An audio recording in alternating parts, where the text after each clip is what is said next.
అవును, ఏటి ఆలోచిస్తున్నావు? పోగొట్టుకున్న వాటి గురించి, పొందలేని వాటి గురించి. నియర్ వేస్ట్ అక్క. మనకున్న వాటి గురించి, మిగుల్చుకున్న వాటి గురించి ఆలోచించడంలో అర్థం ఉంటుంది. అయితే నాకున్నది భర్త లేని మంగళసూత్రం, మిగిలింది బిడ్డ లేని మాతృత్వం. వాటి గురించి ఆలోచిస్తున్నాను. కానీ పుస్తకంలా అనిపించే నీ జీవితం అసలేమిటి? ఎన్నిసార్లు అడిగినా చెప్పవు. ఆత్మీయురాలైన చెల్లికి మనసులో ఉన్న ఆవేదన చెప్పకూడదాకా? చెబుతానమ్మా. చెప్పుకునేందుకు మనిషి లేక, చెప్పుకునే అవసరం రాక ఇంతకాలం గుండెల్లోనే దాచుకున్నాను. జ్యోతి, నువ్వు పెళ్లి కాని పసిపిల్లవు. అందుకే నీకు నవ్వులు పువ్వులు మాత్రమే తెలుసు. నిజానికి ఆడదాని జీవితం పెళ్లితోనే ఆరంభమవుతుంది. ఆ పైన బ్రతుకులు ముళ్ళు, రాళ్ళు, కన్నీళ్లు ఎన్నో ఉంటాయని నాకు బాగా తెలుసమ్మా. జ్యోతి, పసితనంలోనే కన్న వాళ్ళని పోగొట్టుకున్నాను నేను. పోయే వరకు మా నాన్నగారు లక్షాధికారి నారాయణమూర్తి గారి దగ్గర నమ్మకంగా పనిచేశారు. అందుకు కృతజ్ఞతగా బిడ్డలు లేని ఆయన నన్ను కన్న బిడ్డలా పెంచారు. చాలా కట్నం ఇచ్చి పెళ్లి కూడా చేశారు. తీయటి కలలతో కొత్త కాపురంలోకి అడుగుపెట్టాను. ఆ ఇంట్లో నాకు ఎదురైంది దుర్గమ్మ. ఆమె అమాయకుడైన నా భర్తకు అక్క, నా బ్రతుక్కి శాపం. రాత్రి పగలు నన్ను తిట్టి కొట్టి తన అధికారం నిరూపించుకుంటూ ఆనందించేది. ఆడదనిగా నా భర్తతో సుఖపడ్డం కూడా తను భరించలేకపోయేది. మా ఒకనాటి సుఖానికి గుర్తుగా నేనొక బిడ్డకి తల్లినయ్యాను. పచ్చి బాలింతరాలుగా ఉన్నప్పుడు కూడా ఏ మాత్రం దయలేక నరకయాతన పెడుతూనే ఉంది దుర్గమ్మ. ఒకనాడు కన్న తండ్రి లాంటి నారాయణమూర్తి గారు చావు బ్రతుకుల్లో ఉన్నారని విని చూడాలని బయలుదేరాను. వెళ్ళడానికి వీల్లేదని అడ్డుకుంది. బ్రతిమాలాను, అర్థించాను, ప్రార్థించాను. కానీ ఆ రాక్షసి కనికరించలేదు. మొండి తెగువతో మొదటిసారిగా ఆమె మాట కాదని ఆయన్ని చూడ్డానికి వెళ్ళాను. నా తల మీద చెయ్యి వేసి నా చేతిలో కన్ను మూశాడు ఆ మహానుభావుడు. దుఃఖంతో ఇంట్లోకి అడుగు పెట్టిన నాకు రాకాసిలా భయంకరంగా ఎదురైంది దుర్గమ్మ. తన మాట కాదన్నందుకు తిట్టింది, కొట్టింది. అంతటితో ఆగక తండ్రి లాంటి నారాయణమూర్తి గారితో నాకు నీచపు సంబంధం అంటగట్టింది. అంత మాట అనొద్దని ఏడ్చాను. అదే నిజమంది. మీరు నమ్ముతున్నారని వారిని అడిగాను. అక్క మాటే వేదమైన ఆయన మౌనంగా ఉండిపోయారు. రెచ్చిపోయిన దుర్గమ్మ నన్ను మెడపట్టుకు తోసింది, జుట్టు పట్టుకు ఈడ్చింది, బయటకు గెంటింది. నా కాపురానికి తలుపులు మూసేసింది. ఆ తరువాత నారాయణమూర్తి గారి విల్లు ప్రకారం ఆస్తి నాదైంది. అన్నీ మర్చిపోగలిగిన ఆడది అమ్మననే విషయం మర్చిపోలేదు. అందుకే నా బిడ్డ కోసం మళ్ళీ వెళ్ళాను. లేచిపోయిన దానివని, నీతి మాలిన దానివని నా మీద నింద వేసింది. నాకు బిడ్డనివ్వనంది. తల్లిగా నేను చచ్చారంది. వెళ్ళిపోమ్మని వెనక్కి తిరిగి శాశ్వతంగా ఇంటి గడప దాటి వచ్చేశాను. లక్షల ఆస్తి, ఒంటరితనం సొంతం చేసుకున్న నేను నా బిడ్డ దగ్గరికి, భర్త దగ్గరికి వెళ్దాం అనుకున్నాను. కానీ అప్పటికి ఆ దుర్గమ్మ కారణాన వాళ్ళ మనసుల్లో నేను ఒక లేచిపోయిందల్లా మిగిలిపోయాను. నేను వెళ్ళినా నన్ను దూషించి దూరం చేస్తారు. ఈ చివరి దశలోనైనా ఏదో విధంగా నా ఆస్తినంతా వాళ్ళకు అందజేయాలనేదే నా ఆశ. కానీ దుర్గమ్మ అంతా దక్కించుకొని నా బిడ్డకు అన్యాయం చేస్తుంది. అందుకే ఈ విలువైన జీవితాన్ని కన్నీటితోనే గడుపుకొస్తున్నాను. అక్క, గతం ఒక మంచు కొండ. అది కరిగిపోవాలి. అనవసరంగా తలుచుకొని బాధపడకు. చూడు, ఆసుపత్రి నుంచి బయటపోయేటప్పుడు నేను నీతో వస్తాను. నీ బిడ్డకు నిజం చెప్పి, నీ భర్తకు సత్యం తెలిపి మిమ్మల్ని అందరినీ కలుపుతాను. నువ్వందరినీ కలిపేవాడికి నేను ఈ లోకంలో ఉండనమ్మా. చచ్చా, అవే మాటలక్క. అవునమ్మా, బ్రతుకంతా చిక్కుల్లోనూ చీకట్లోనూ నడిచి నడిచి అలసిపోయాను. అనారోగ్యం మనిషిని, ఆవేదన మనసుని పూర్తిగా కృంగదీశాయి. జ్యోతి, నాకొక్క సహాయం చేయగలవమ్మా? చెప్పక్క. నేను వెళ్ళిపోయాక నా ఆస్తి నా బిడ్డకు అందించాలి. ఆ పాపిష్టి దుర్గమ్మ చేతుల్లోంచి వాళ్ళను రక్షించాలి. ఈ అభాగ్యురాలు పతిత కాదని వాళ్ళకి నిజం తెలియచేయాలి. తప్పకుండా. ఎంత కష్టమైనా నీ కోరిక తీరుస్తాను. నీ మాట నెరవేరుస్తాను. చాలమ్మా, చాలు. ఇక నేనేమైపోయినా పర్వాలేదు. నువ్వు నా మాట నెరవేరుస్తావనే నమ్మకం నాకు పూర్తిగా ఉందమ్మా, నాకు పూర్తిగా ఉంది.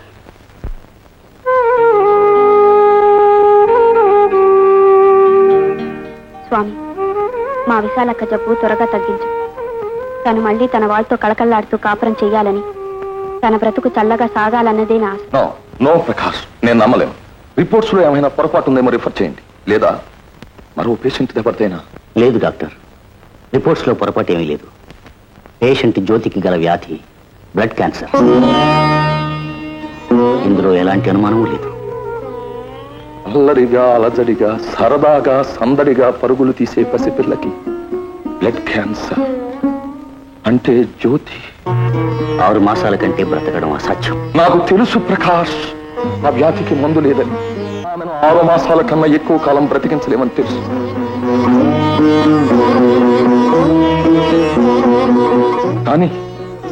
కానీ ఈ నిజాన్ని నేను ఎలా చెప్పేది డాక్టర్? ఆసుపత్రి నుంచి నన్ను ఎప్పుడు ఇంటికి పంపిస్తావు అంకుల్ అని ఎంతో ఆప్యాయంగా అడిగా పసిదానితో. 6 మాసాల్లో ఈ లోకాన్ని వదిలి వెళ్ళిపోతావు తల్లి అని నేను ఎలా చెప్పేది డాక్టర్? చూడు ప్రకాష్, ఈ విషయాన్ని నువ్వు నాతో చెప్పినంత సులువుగా నేను జ్యోతితో ఎలా చెప్పేది? How can I? మీరు ఒక డాక్టర్గా కాక ఒక ఆప్తుడుగా ఆమె మీద ఆత్మీయత పెంచుకున్నారని తెలుసు. I'm sorry.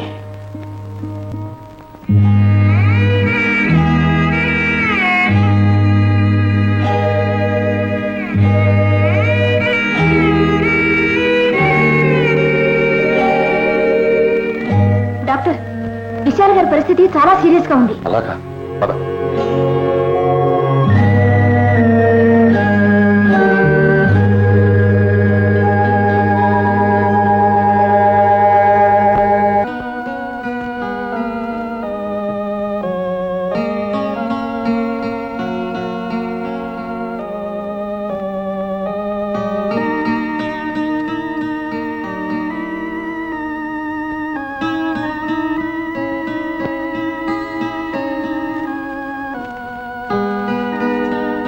జ్యోతి, ఇంకా నిద్రపోలేదమ్మా? ఆలోచనలు నిద్రపోయే అవకాశం ఇవ్వటం లేదు అంకుల్. దేని గురించమ్మా ఆలోచన? విశాలక్క గురించేనా? బాధపడకమ్మా, పోయిన వాళ్ళంతా అదృష్టవంతులు. అంటే పోబోయే వాళ్ళు కాబోయే అదృష్టవంతులు కదా అంకుల్? జ్యోతి, చూడంకుల్, అంకెల్లో ఇది 18, నా బ్రతుకులో దీని పేరు 100. తమాషాగా ఉంది కదా? జ్యోతి, ఏమిటమ్మా నువ్వు అనేది? 18 ఏళ్లకే 100 ఏళ్ళు నిండిపోతుంటే నేనన్నది కరెక్టేగా అంకుల్? జ్యోతి, అంటే నీకు ఈ విషయం తెలుసు అంకుల్. పుట్టిన క్షణం తెలియకపోయినా పోయే క్షణం బాగా తెలుసు. విన్నాను, నువ్వు డాక్టర్ ప్రకాష్ మాట్లాడుకోవడం విన్నాను. అలా నించుండిపోయావే అంకుల్. ఇలా కూర్చో. అంకుల్, పోతున్నందుకు నాకు అసలు బాధగా లేదు. ఎందుకంటే ఏదైనా ఎవరైనా ఎప్పుడో ఒకప్పుడు పోవాల్సిందేగా. కొందరు ముందు, కొందరు వెనక, అంతే తేడా. అంకుల్, నువ్వు మా నాన్నగారిని చూసావు కదా? ఆయనకి నేనంటే పిచ్చి ప్రేమ. నీకు తెలియదు కానీ అంకుల్, మేమిద్దరం తండ్రి కూతురులా కాక ఫ్రెండ్స్లా ఉంటాం. ఇక మా అమ్మ అయితే కొత్త వెర్రి పాగుల్ది.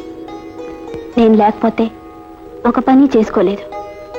పైకి కనిపించకపోయినా నాన్నకంటే నా మీద తనకే ఎక్కువ ప్రేమ. ఇక మా తమ్ముడికి అమ్మా నాన్నల కంటే ఈ అక్కంటేనే ఎక్కువ. అంకుల్, ఆ ఫోటో చూడు. చూసావా, రవి బావ నన్ను చూసి ఎంత తీయగా నవ్వుతున్నాడో. ఒకసారి బావతో, బావా నేనేమన్నా అయిపోతే నువ్వు పెళ్లి చేసుకుంటానని మాట అంటే ఏమన్నాడో తెలుసా? నువ్వు లేని ఈ లోకంలో ఉండలేను, నీ ఒళ్ళో తల పెట్టుకుని నీ కళ్ళలోకి చూస్తూ నీకంటే ముందుగా చచ్చిపోతాను అన్నాడు. వీళ్ళంతా ఈ 6 నెలల పాటు ప్రతి నిమిషం కుమిలిపోతూ ఎలా బ్రతకగలరు అంకుల్? జ్యోతి, అంకుల్, ఎవరైనా పోతే కావలసిన వాళ్ళు కొంతకాలం ఏడుస్తారు. ఆ పైన పోయిన వాళ్ళ గురించి అంతా మర్చిపోతారు. కానీ నేను పోతానని తెలిస్తే నా వాళ్ళు నా చుట్టూ చేరి ఈ 6 నెలల పాటు ఏడుస్తూ ఉంటే ఎలా భరించేది అంకుల్? అంకుల్, నేను ఒక మాట అడుగుతాను, చెప్తావా? ఏమిటమ్మా అది? అడుగు. నేనంటే ఇష్టమే కదా. కాస్త కాలంలోనే ఒక జీవిత కాలం తండ్రిగా పొందే ఆనందాన్ని అందించావమ్మా నువ్వు నాకు. అందుకు నాకేమిస్తావు అంకుల్? నువ్వు ఏదడిగినా ఇస్తానమ్మా, అడుగు. అయితే నా జబ్బు విషయం, నా చావు సంగతి వీళ్ళందరికీ తెలియనివ్వనని మాటివ్వు అంకుల్. జ్యోతి, ఏమిటమ్మా, ఏమిటి ఈ దారుణమైన కోరిక? నీ వాళ్ళందరికీ తెలియపరచవలసిన నిప్పు లాంటి నిజాన్ని నాలో ఎలా దాచుకోనమ్మా? లేదమ్మా, లేదు, నా వల్ల కాదు. అంకుల్, ఎలాగూ నువ్వు నాకు ప్రాణదానం చేయలేవు కదా, కనీసం ఈ వాగ్దానం అన్నా చేయలేవా? వ్యక్తిగా నీ కోరిక కాదనలేను, వృత్తి ధర్మంలో అవునలేను. ఎలాగమ్మా ఈ భయంకర సత్యాన్ని గుండెల్లో దాచుకునేది? నా కోసం నీ గుండె రాయి చేసుకోవా? నేను పోయేలోగా చెయ్యాలనుకున్న మంచి పనికి ఈ మాత్రం సహాయం చేయలేవా? జ్యోతి, ఎలాగూ నే పోతాను. పోయే ముందు అక్కకిచ్చిన మాట నిలబెట్టుకుని మరొక కుటుంబాన్ని నిలబెడితే నా బ్రతుక్కి ఒక సార్థకత ఉంటుందిగా. అంకుల్, నేను పోయే క్షణం వరకు నా వాళ్ళు బాధపడకూడదు. నా కోసం నా బావ బ్రతుకు నాశనం కాకూడదు. అక్కకిచ్చిన మాట అబద్ధం కాకూడదు. అందుకే ఈ అల్లరి పిల్ల ఆఖరి కోరిక తీర్చు అంకుల్. ఎవరితో చెప్పనని మాట అంకుల్. జ్యోతి, అలాగేనమ్మా, అలాగే. నేను ఇప్పుడు చేసే పని మీ వాళ్ళ దృష్టిలో నేరంగాను, దేవుడి దృష్టిలో పాపంగాను కనిపించవచ్చు. అయినా సరే నా చిట్టి తల్లి కోసం చేస్తానమ్మా, ఎవరితో చెప్పనమ్మా. సరేనా? సరేనా అమ్మా? Uncle, thank you very much.